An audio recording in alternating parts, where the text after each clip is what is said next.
బులెటిన్లో super exclusive news చూస్తున్నాం. ఏపీలో డిక్లరేషన్ పంచాయతీ నడుస్తోంది. సనాతనవాదులు గాడి తప్పే ప్రమాదంలో ఉన్నాయి. ఇక 1990 ఏప్రిల్ 11న తిరుమలలో డిక్లరేషన్ కోసం చట్టం తీసుకొచ్చారు. దేశంలోని ప్రసిద్ధ ఆలయాల్లో డిక్లరేషన్ పద్ధతి అమలవుతోంది.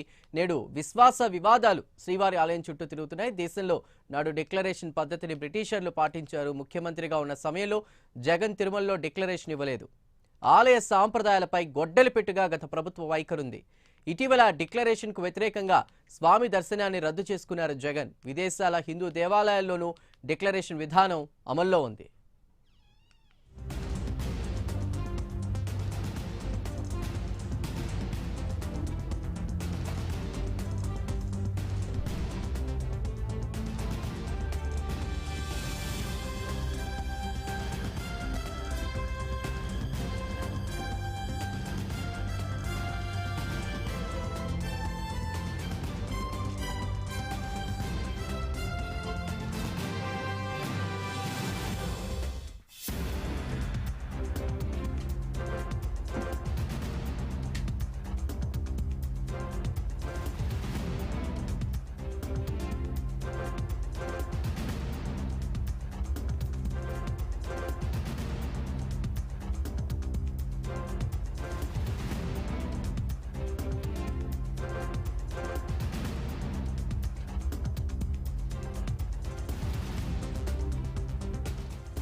ఏపీలో డిక్లరేషన్ పంచాయతీ నడుస్తోంది. సనాతనవాదాలు గాడి తప్పే ప్రమాదంలో ఉన్నాయి. 1990 ఏప్రిల్ 11న తిరుమలలో డిక్లరేషన్ కోసం చట్టాన్ని తీసుకొచ్చారు. దేశంలోని ప్రసిద్ధ ఆలయాల్లో డిక్లరేషన్ పద్ధతి అమల్లో ఉంది. ఇక నేడు విశ్వాస వివాదాలు శ్రీవారి ఆలయం చుట్టూ కూడా తిరుగుతున్నాయి. దేశంలో నాడు డిక్లరేషన్ పద్ధతిని బ్రిటిషర్లు పాటించారు. ముఖ్యమంత్రిగా ఉన్న సమయంలో జగన్ తిరుమలలో డిక్లరేషన్ ఇవ్వలేదు. ఆలయ సాంప్రదాయాలపై గొడ్డలి పెట్టుగా గత ప్రభుత్వ వైఖరి ఉంది. ఇటీవల డిక్లరేషన్కు వ్యతిరేకంగా స్వామి దర్శనాన్ని రద్దు చేసుకున్నారు జగన్. విదేశాల హిందూ దేవాలయాల్లోనూ డిక్లరేషన్ విధానం అమల్లో ఉంది. ఇక బ్రిటిషర్లు కూడా డిక్లరేషన్ విధానాన్ని పాటించారు. దేశంలోని ప్రముఖ ఆలయాల్లో డిక్లరేషన్ విధానం ఉంది. ప్రస్తుతం ఏపీలో దేవాలయాల్లో నెలకొన్న డిక్లరేషన్కి సంబంధించి కూడా మరింత సమాచారాన్ని మా ఏపీ ఇన్పుట్ ఎడిటర్ టీవీరావు అందిస్తారు. టీవీరావు, చెప్పండి. వివాదం ఇప్పుడు కాకరేపుతోంది. దీనికి పాలకులే దీనిపై ఏదైతే విశ్వాసాలకు సంబంధించిన అంశాలను మరింత వివాదాలుగా రగులుస్తున్నటువంటి పరిస్థితి. గత ప్రభుత్వం అంటే వైసీపీ ప్రభుత్వంలో జగన్మోహన్ రెడ్డి ముఖ్యమంత్రిగా ఉన్న సమయంలో ఎటువంటి డిక్లరేషన్ ఇవ్వకుండానే ఆయన దర్శనం చేసుకునేవారు. మరి అంతకుముందు కూడా తన తండ్రి కూడా ఇదే విధంగా దర్శనం చేసుకున్నారు అనేటటువంటిది బాహాటంగా ఆయనే ప్రకటించినటువంటి పరిస్థితి. మరి ఈ నేపథ్యంలో 1990 ఏప్రిల్ 11వ తేదీన తిరుమల తిరుపతి దేవస్థానంలో డిక్లరేషన్ అనేటటువంటి అంశాన్ని రాష్ట్ర దేవాదాయ శాఖ ఇంప్లిమెంట్ చేయటం, ఒక చట్టాన్ని తీసుకురావడం జరిగింది. ఆ చట్టాన్ని అనుసరించి అప్పటి నుంచి ఎవరు దేవాలయాన్ని అన్య మతస్థులు ఎవరైనా హిందూవేతరులు ఎవరు సందర్శించినా కూడా ఒక బొట్టు పెట్టుకోవడం, సంప్రదాయ వస్త్రాలు ధరించడం, ఏదైతే మాకు ఈ దేవుడిపై ఒక నమ్మకము ఉంది అనేటటువంటిది, ఒక విశ్వాసం ఉంది అనేటటువంటి డిక్లరేషన్ ఫామ్పై సంతకాలు పెట్టి సహృద్భావంతో చక్కగా దర్శనం చేసుకుని తిరిగి వెళ్ళేటటువంటి పరిస్థితులు ఉండేవి. అయితే కనుక ఒక ముఖ్యమంత్రి హోదాలోనో అంతకు మించిన హోదాలోనో ఉన్నటువంటి వారందరూ కూడా చట్టాలను వైలేట్ చేస్తూ ఏదైతే స్వామివారి దర్శనం పేరిట లోనకి వెళ్ళడం, డిక్లరేషన్ని ఒక వివాదంగా మారుస్తున్నటువంటి ప్రక్రియ ఇంకా కొనసాగుతూ ఉంది. దీని వెనుక పెద్ద కుట్ర కూడా దాగి ఉందా అనేటువంటి అనుమానాలు కూడా సాగుతున్నాయి. ఎందుకంటే ప్రపంచవ్యాప్తంగా ఉన్నటువంటి హిందూ దేవాలయాల్లో, భారతదేశంలో ఉన్నటువంటి ప్రధానంగా హిందూ దేవాలయాలు, ప్రసిద్ధ ఆలయాల్లో ఇప్పటికీ కూడా అన్నింటా కూడా డిక్లరేషన్ అనేటటువంటిది ఒక విశ్వాసం, దేవుడిపై విశ్వాసం ఉంది అనేటటువంటి డిక్లరేషన్పై సంతకాలు పెట్టి మరి దైవ దర్శనం చేసుకునేటటువంటి సంప్రదాయం అనాదిగా వస్తున్నటువంటి ఆచారం. ఇది బ్రిటిషర్లు కూడా కంకణబద్దులే అమలు చేసినటువంటి పరిస్థితి కూడా మనం చూసాం. మరి గతంలో చరిత్ర ఎక్కడ తిరగవేసినా కూడా అన్యమతస్థులకు ప్రసిద్ధ హిందూ దేవాలయాల్లో నిషేధం అంటే డిక్లరేషన్ ఇతర భక్తులు ఎవరైనా వస్తే కనుక వారిని రానిచ్చేటటువంటి పరిస్థితి లేదు. అయితే కనుక ఇది ఒక డిక్లరేషన్ అనేటటువంటిది ఒక కులానికో మతానికో సంబంధించింది కాదు అనేటటువంటిది కూడా డిక్లరేషన్లో ఒక పాయింట్గా చెప్తారు.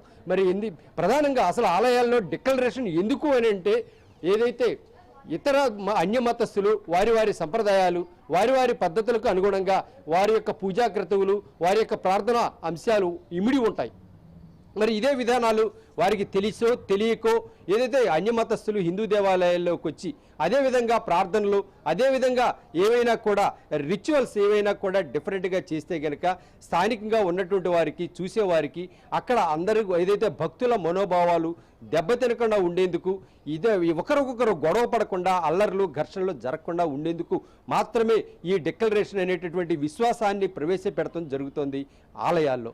మరి ఇటువంటి ప్రక్రియను కాదు అనే విధంగా డిక్లరేషన్ అనేటటువంటిది ఏదో మహాపాపంగా భావించి ప్రధానంగా ఇటీవల చూస్తే ఆంధ్రప్రదేశ్ మాజీ ముఖ్యమంత్రి జగన్మోహన్ రెడ్డి కూడా డిక్లరేషన్ ఇవ్వాల్సి వస్తుంది అనేటటువంటిది వేరే సాకులతో తాను స్వామివారి దర్శనాన్ని రద్దు చేసుకున్నటువంటి పరిస్థితి ఇక్కడ అందరూ గమనించారు. మరి ప్రధానంగా చూస్తే దేశవ్యాప్తంగా ఉన్నటువంటి ఆలయాల్లో ఇది మన ఆంధ్రప్రదేశ్లో ఒక 3.5 దశాబ్దాల కాలం నుంచి మాత్రమే ఈ రిచువల్ ఏదైతే డిక్లరేషన్ పై సంతకం పెట్టి లోపల భగవంతుడిని దర్శించుకునేటటువంటి ఆచారాన్ని అమలు చేస్తూ వచ్చారు. మరి దీన్ని ఇప్పుడు ఇదే అంశం కొన్ని దశాబ్దాలుగా ఇతర దేశాల్లో కూడా ఇదే కాందహారు ఇటువైపు పశుపతి దేవాలయం నేపాల్ అలాగే భువనేశ్వర్లో లింగరాజు ఆలయం అలాగే వారణాసిలో కాశీ విశ్వేశ్వరాలయం కేరళలో గురువాయూరు ఆలయం అలాగే అనంత పద్మనాభ స్వామి ఆలయం పూరి జగన్నాథుడు ఇలా ఒక్క దేవాలయం కాదు ఇలా దేశవ్యాప్తంగా ఉన్నటువంటి ప్రధాన ఆలయాలు అలాగే ప్రపంచవ్యాప్తంగా ఉన్నటువంటి కొన్ని హిందూ దేవాలయాల్లో కూడా అన్యమత ధోరణిని నివారిస్తూ ఇక్కడ కొన్ని చట్టాలు తీసుకురావడం జరిగింది. అందుకు అనుగుణంగానే అక్కడ పాలకవర్గం కూడా అడుగులు వేస్తుంది. మరి అయితే ఇప్పుడు ఆంధ్రప్రదేశ్లో మాత్రమే ఈ డిక్లరేషన్ అనేటటువంటి దాన్ని ప్రధానంగా వివాదం చేస్తున్నటువంటి పరిస్థితి. మరి ఈ వివాదం వెనుక ఏదైతే టీటీడీ దేవాలయానికి ఒక ప్రణాళికాబద్ధంగా ఒక కాన్స్పిరసీ ఏదైనా జరుగుతుందా అనేటువంటి అనుమానాలు తెరపైకి వస్తున్నాయి. పక్కనే ఉన్నటువంటి తమిళనాడులో కూడా చాలా దేవాలయాలు ఒక 60 దేవాలయాలకు పైగా అక్కడ కూడా ఏదైతే అన్యమతస్థులకు ప్రవేశం లేనటువంటి పరిస్థితి ఉంది. ఒకవేళ వెళ్ళాలి అనుకుంటే కనుక డిక్లరేషన్ అనేటటువంటి విధానం అమల్లో ఉంది. అయితే ప్రధానంగా ఇక్కడ ఇంకోటి గమనించాలి, ఆంధ్రప్రదేశ్లో పూర్తిగా అధికారంలో ఉన్న గతంలోనూ ఇప్పుడు ఎవరైనా కూడా దేవుణ్ణి నమ్మేటటువంటి ఇవే.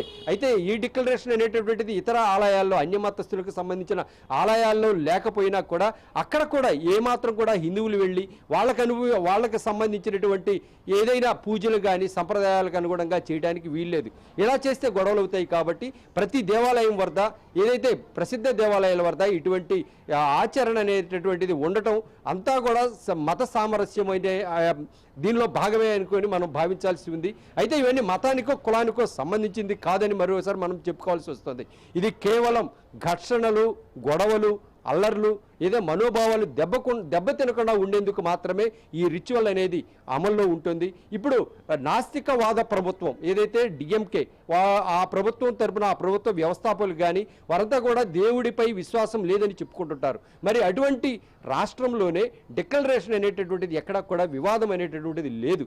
మరి అటువంటి పరిస్థితుల్లో ఒక ఆంధ్రప్రదేశ్ పైనే ఈ డిక్లరేషన్ వివాదం రెక్కలు ఎందుకు విచ్చుకుంటుంది అనేటటువంటి దానిపై అనేక ప్రశ్నలు లేవనెత్తాల్సినటువంటి అవసరం ఉంది. దీనిపై చర్చలు కూడా జరగాల్సినటువంటి అవసరం ఉంది. ఎందుకంటే ఒక టీటీడీ దేవాలయం అనేటటువంటిది ప్రపంచవ్యాప్తంగా భక్తులందరూ కూడా మూకుమ్మడిగా తరలివచ్చి భక్తులు స్వామివారిని దర్శించుకునేటటువంటి మహాభాగ్యంగా ఇక్కడ భావిస్తారు. ఇక్కడ దేవుడు ఆ తర్వాత ఆ దేవుడికి ప్రతిరూపంగా భావించే లడ్డు ఈ రెండిటికి ఎంతో ప్రాశస్త్యం ఉన్నటువంటి అంశం.